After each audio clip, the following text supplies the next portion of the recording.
Сәлем достар, сіздер Юрта онлайн арнасында отырсыздар. Мен Жандос Сейдалин, сіздермен өзекті тақырыпты талқылайтын боламыз. Ол энергетика саласы.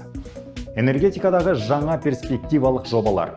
Қазақстан мен Ресейдің энергетика министрлері Көкшетау, Семей және Өскеменде жаңа жылу электро орталықтарын салатын маңызды құжатқа қол қойды.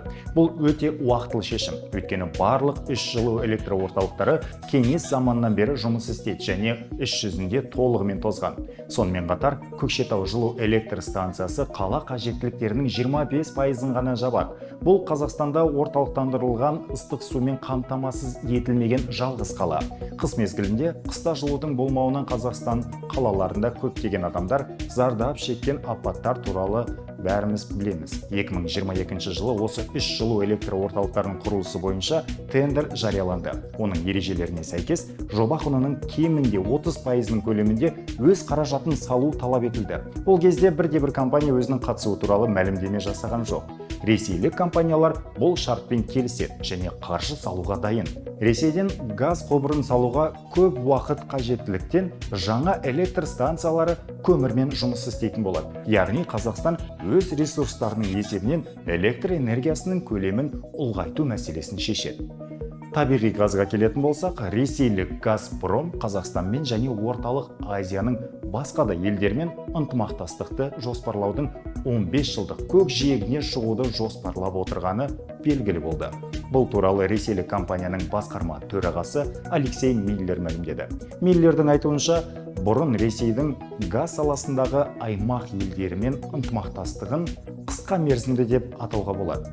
Бірақ қазір жағдай өзгеруде. Газпром басшысы атап өткендей, Орталық Азия республикаларының қазіргі уақытта қарқынды дамып келеді. Сәйкесінше олардың энергия ресурстарына деген қажеттілігі артып келеді. Естеріңізде болса, осы жылдың қазан айының басында Газпром Өзбекстанға газ жеткізуді бастады. Республика компаниямен тәулігіне 9 миллион текше метр көгілдір отын сатып алуға 2 жылдық келісім шарт жасады. Ресей газын тасымалдау Қазақстан аумағы арқылы жүзеге асырылады. Қазақстан президенті Қасым-Жомарт Тоқаев өзінің транзиттік әлеуетін толық көлемде іске асыру үшін республика Ресей газын тасымалдау көлемін одан әрі ұлғайтуға дайын екенін мәлімдеді.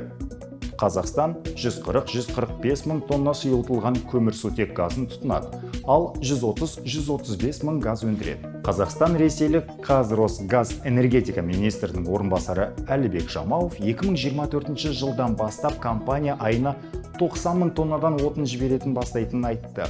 Сонымен қатар, бұл Орынбор газ өңдеу зауытында өңделген қазақстандық газ болады. Сондықтан оны импорт деп атауға болмайды. Ал интеграция аясындағы ынтымақтастық мұндай процестер үшін ең қолайлы анықтама болып табылады. Достар, сіздер Юрта онлайн арнасын қарап отырсыздар, бізбен бірге болыңыздар. Әлі алда талай қызықты жаңалықтар болады.